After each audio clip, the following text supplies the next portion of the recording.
Hi hello, I am Nithin. This is NSK maths. അപ്പം നമ്മൾ പരിചയപ്പെട്ടുകൊണ്ടിരുന്നത് SLCയുടെ 12ാമത്തെ chapter solids എന്ന് പറയുന്ന ചാപ്റ്ററാണ്. അതിലൊരു ഭാഗം കംപ്ലീറ്റ് ചെയ്തു. രണ്ടാമത്തെ ഭാഗമാണ്. ഒന്നാമത്തെ ഭാഗം നന്നായിട്ട് മനസ്സിലാക്കുക, ഒരുപാട് ടെർമിനോളജീസുകളൊക്കെ ഉണ്ട്. അത് നന്നായിട്ട് അറിയാമെങ്കിൽ മാത്രമേ നമുക്ക് ഈ ചാപ്റ്റർ തന്നെ കംപ്ലീറ്റ് ചെയ്യാൻ പറ്റുള്ളൂ. ഇനിയുള്ള സോളിഡ്സിലും കുറെ ടെർമിനോളജീസുകളും ഇക്വേഷൻസുകളും ഉണ്ട്. അത് നന്നായിട്ട് മനസ്സിലാക്കണം കേട്ടോ. അപ്പൊ രണ്ടാമത്തെ ഭാഗത്തിലെ ഒന്നാമത്തെ ക്വസ്റ്റ്യൻ പറഞ്ഞിരിക്കുന്നത് A toy is in the shape of a square pyramid. അപ്പൊ അതിൽ നിന്ന് തന്നെ നമുക്ക് മനസ്സിലാകാം, ഇവിടെ ഒരു ടോയ് ഉണ്ട്, ഒരു കളിപ്പാട്ടമുണ്ട്. അതിന്റെ രൂപം എന്താണ്? ഒരു സ്ക്വയർ പിരമിഡ് രൂപമാണ് അല്ലെ.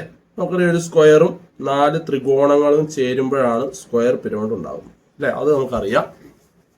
ഇനി അവർ പറഞ്ഞിരിക്കുന്നത് അതിന്റെ ബേസ് എഡ്ജ് പറയുന്നുണ്ട്. നമുക്ക് അത് മതി, നമുക്ക് ബേസ് എഡ്ജ് മതി. നമ്മൾ പഠിച്ചു, ബേസ് എഡ്ജിനെ നമ്മൾ ഡിനോട്ട് ചെയ്യുന്ന ലെറ്റർ എന്താണ്? എ ആണ്. ആ എ ഇവിടെ തന്നിട്ടുണ്ട്. എത്രയാ? 16. പിന്നീട് പറയുന്നത് സ്ലാന്റ് ഹൈറ്റ് പറയുന്നുണ്ട്. Slant height 10. സ്ലാന്റ് ഹൈറ്റ് നമുക്കറിയാം, സ്ലാന്റ് ഹൈറ്റിനെ നമ്മൾ ഡിനോട്ട് ചെയ്യുന്ന ലെറ്റർ എന്താണ്? എൽ ആണ്. എല്ലും തന്നിട്ടുണ്ട്. ഇനി ഇങ്ങനെ what is the total cost of painting of 500 such toys? 500 toys നമ്മൾ പെയിന്റ് അടിക്കാം. ഒരു ടോയുടെ ടോട്ടൽ സർഫസ് ഏരിയ കണ്ടുപിടിക്കാം. അതിനുശേഷം 500 കണ്ടുപിടിച്ചാൽ പോരെ. അപ്പൊ ഒരെണ്ണത്തിന്റെ ടോട്ടൽ സർഫസ് ഏരിയ നമുക്ക് കണ്ടുപിടിക്കാം. നമ്മൾ പഠിച്ച ഇക്വേഷൻ എന്താണ്? ടോട്ടൽ സർഫസ് ഏരിയ എന്ന് പറയുന്നത് A² പ്ലസ് 2AL ആണ്. ദാറ്റ് ഈസ് ഈക്വൽ ടു എയുടെ സ്ഥാനത്ത് ഇവിടെ 16ന്റെ സ്ക്വയർ പ്ലസ് 2 ഇൻറ്റു 16 ഇൻറ്റു 10 അല്ലെ. അതായത് വാല്യൂ ഇട്ട് കൊടുത്താൽ മതി. അപ്പൊ ആൻസർ എത്ര കിട്ടും? ഇതെല്ലാം കൂടെ ഗുണിക്കാൻ നേരം 16ന്റെ സ്ക്വയർ നമുക്കറിയാം 256 പ്ലസ് 16 ഗുണം 2 32, 32 ഗുണം 10 320. ദാറ്റ് ഈസ് ഈക്വൽ ടു ഇത് രണ്ടും കൂടെ കൂട്ടാൻ നേരം 576 സെന്റിമീറ്റർ സ്ക്വയർ കിട്ടും. ഒരു സ്ക്വയർ എന്താണ്? ഒരു ടോയുടെ ടോട്ടൽ സർഫസ് ഏരിയ ആണ് 576 സെന്റിമീറ്റർ സ്ക്വയർ. അങ്ങനെ എത്ര ടോയ്കൾ ഉണ്ടാക്കണം? 500. അപ്പൊ നമ്മൾ നോക്കുക, 500 ടോയ്സിന്റെ അപ്പൊ എത്ര ആയിരിക്കും? 500 ടോയ്സിന്റെ ടോട്ടൽ സർഫസ് ഏരിയ അപ്പൊ എന്തായിരിക്കും? പറ. 576 ഗുണം 500. ദാറ്റ് ഈസ് ഈക്വൽ ടു ഇതിൽ ഗുണിക്കാൻ നേരം 288,000 സെന്റിമീറ്റർ സ്ക്വയർ എന്ന് കിട്ടും. ഗുണിച്ച് നോക്കിയാൽ മതി. അപ്പൊ നമുക്ക് ഇത്രയും കിട്ടും സെന്റിമീറ്റർ. 500 ടോയ്സിന്റെ ടോട്ടൽ സർഫസ് ഏരിയ ആണ് 288, അതായത് 2,80,000 സെന്റിമീറ്റർ സ്ക്വയർ. 500 ടോയുടെ total surface area centimetre square. ഞാൻ പറഞ്ഞ യൂണിറ്റ് ഇമ്പോർട്ടന്റ് ആണ്. ഇവിടെ പറഞ്ഞിരിക്കുന്നത് at 80 rupees per square metre. ഒരെണ്ണത്തിന്റെ അല്ലെങ്കിൽ ഒരു സ്ക്വയർ മീറ്റർ പെയിന്റ് അടിക്കാൻ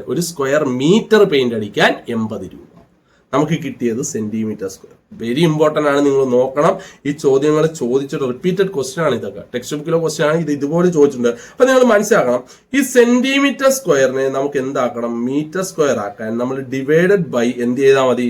10,000 വെച്ച് നമ്മൾ എന്ത് ചെയ്താൽ മതി? ഡിവൈഡ് ചെയ്താൽ മതി. അപ്പൊ നമുക്ക് എന്ത് കിട്ടും? നമുക്കൊന്ന് ഡിവൈഡ് ചെയ്ത് നോക്കാം.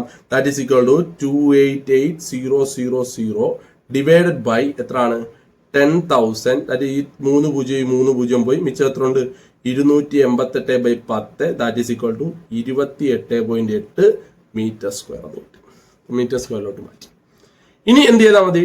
80 രൂപ. ഒരു സ്ക്വയർ മീറ്ററിന് 80 രൂപ. അങ്ങനാണെങ്കിൽ ഒരു സ്ക്വയർ മീറ്ററിന് 80 രൂപയാണെങ്കിൽ ടോട്ടൽ കോസ്റ്റ് അപ്പൊ എന്തായിരിക്കും? പറ. 28.8 ഇൻറ്റു 80. ഇത് ഗുണിക്കാൻ നേരം നമുക്ക് 2,304 കിട്ടും. എത്ര? 2,304 രൂപയാണ് ഇത് ടോട്ടൽ കോസ്റ്റ് ചെയ്യാനെടുത്ത പൈസ. മനസ്സിലായോ? വളരെ ഇമ്പോർട്ടന്റ് ആണ്. ഇതുപോലത്തെ ഒരു ക്വസ്റ്റ്യൻ ഇനി കോണ് പഠിക്കാൻ നേരം അതിൻ്റെ അകത്ത് വരും. അപ്പൊ നിങ്ങൾ നോക്കേണ്ടത് ഇതിൻ്റെ അകത്ത് ടെർമിനോളജി നന്നായിട്ട് പഠിക്കണം, ഇക്വേഷൻ നന്നായിട്ട് പഠിക്കണം, പിന്നെ യൂണിറ്റ് നോക്കിക്കണം. അത്രേ ഉള്ളൂ. ഇത്രയും മാത്രം പഠിച്ചാൽ മതി. ഈ ചാപ്റ്റർ കംപ്ലീറ്റ് കിട്ടുന്നു. മനസ്സിലായെന്ന് വിശ്വസിക്കുന്നു. നമുക്ക് രണ്ടാമത്തെ കണക്കിലോട്ട് പോവാം. രണ്ടാമത്തെ കണക്ക് പറഞ്ഞിരിക്കുന്നത് നോക്കുക, the lateral face of a square pyramid. ഇവിടെയും സ്ക്വയർ പിരമിഡിനെ പറ്റി തന്നെയാണ് പറയുന്നത്. അപ്പം ഇതിന്റെ ലാറ്ററൽ ഫേസ് എന്ന് പറയുന്ന ഒരു ഇക്വിലാറ്ററൽ ട്രയാങ്കിൾ ആണ് അല്ലെ. നമുക്ക് ആ സ്ക്വയർ പിരമിഡ് ഒന്ന് വരയ്ക്കാം. ഇതാണ് നമ്മുടെ സ്ക്വയർ പിരമിഡ്. 4 ത്രികോണങ്ങളും വരും അല്ലെ. ഇതിന്റെ ലാറ്ററൽ ഫേസുകളെല്ലാം ഇക്വിലാറ്റർ, അതായത് ഈ ട്രയാങ്കിളുകളെല്ലാം ഇക്വിലാറ്റർ ട്രയാങ്കിൾ, ഈക്വൽ ആണെന്ന് പറയുന്നു. കൂടാതെ ബേസ് എഡ്ജ് 30 എന്ന് പറഞ്ഞാൽ ബേസ് എഡ്ജ് എത്ര ആണെന്ന് പറയുന്നുണ്ട്? ഇത് 30. മക്കളെ, ഇതെല്ലാം ഇക്വിലാറ്റർ ട്രയാങ്കിൾ ആണെങ്കിൽ ഇതെല്ലാം എന്ത് തന്നെയായിരിക്കും? 30 തന്നെയായിരിക്കും. സത്യമല്ലേ? എല്ലാം എന്തായിരിക്കും? 30 ആയിരിക്കും. എന്ന് പറയാം what is A surface area. നമുക്കറിയാം ഇതിൻ്റെ അകത്തുനിന്ന് എ നമുക്ക് കിട്ടി. എ എത്ര ഉണ്ട്? 30. ഇ ഉണ്ട്. ഇയും 30. നമുക്ക് ഇത് വെച്ച് അങ്ങ് എൽ അങ്ങ് കണ്ടുപിടിക്കാം. ഞാൻ നിങ്ങളെ പഠിപ്പിച്ചിരുന്നു. എല് കണ്ടുപിടിക്കാൻ ഒരു ഇക്വേഷൻ ഉണ്ട്. L² is equal to E² minus A/2 the whole square. ചെയ്യാമല്ലോ. That is equal to L² is equal to ഇയുടെ സ്ഥാനത്ത് 30ന്റെ square minus 30/2 the whole square. That is equal to L square is equal to 30 square 900 minus 30/2 എത്ര 15 15 square. Okay ആണല്ലോ. That is equal to L square is equal to 900 minus 225 അല്ലെ 225. L square is equal to നമുക്ക് എത്ര കിട്ടും? 675 അല്ലെ 675 എന്ന് കിട്ടും. L is equal to root 675. 675 proper value നമുക്ക് എടുക്കാൻ പറ്റില്ല. വേണമെങ്കിൽ വേണ്ട, ഇങ്ങനെ തന്നെ നടന്നോട്ടെ. 675 വാല്യൂ കിട്ടിയില്ലെങ്കിൽ കുഴപ്പമൊന്നുമില്ല. നമുക്ക് ആ കാര്യം മനസ്സിലാക്കണം. L കിട്ടി അല്ലെ. അതേപോലെ തന്നെ എയും ഉണ്ട്. നമുക്ക് ടോട്ടൽ സർഫസ് ഏരിയ മതി. എന്തോ ടോട്ടൽ സർഫസ് ഏരിയ ഇക്വേഷൻ ഞാൻ പഠിപ്പിച്ചു. എന്തായിരുന്നു total surface area? Total surface area is equal to A square plus 2AL. That is equal A ഉണ്ട് എത്ര 30 square plus 2 into 30 into L എത്ര കിട്ടി? റൂട്ട് എത്രയാണ്? 675. സെറ്റ് അല്ലേ? ദാറ്റ് ഈസ് 30 സ്ക്വയർ എത്ര 900 പ്ലസ് 30 ഗുണം 2 എത്ര 60. പിന്നെന്തും കൂടെ ഉണ്ട് 675 മതി. 675 വാല്യൂ അറിയാത്തതുകൊണ്ട്, റൂട്ട് 675 വാല്യൂ അറിയാത്തതുകൊണ്ട് നമുക്ക് അവിടെ കൊണ്ട് നിർത്താം. ഇല്ലെങ്കിൽ അത് ഇറാഷണലാക്കി ഒക്കെ ചെയ്യാൻ വേണ്ട, ഇവിടെ കൊണ്ടങ്ങ് നിർത്തിയാൽ മതി. കറക്റ്റ് വാല്യൂ കിട്ടുന്നതേ വരുത്തുള്ളൂ. ടെക്സ്റ്റ് ബുക്കിൽ ഒരു പ്രോബ്ലം ആണ്. ഓക്കെ, അപ്പം കാര്യങ്ങൾ മനസ്സിലാക്കുക. എന്താണ് ടോട്ടൽ സർഫസ് ഏരിയ ഇക്വേഷൻ എന്ന് പറയുന്നത്? A square plus 2AL.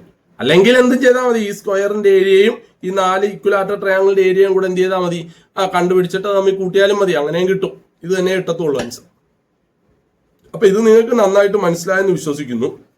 അപ്പൊ നമുക്ക് അടുത്ത ക്ലാസ്സിൽ 3ാമത്തെ ഭാഗമായിട്ട് കാണാം. അതുവരേക്കും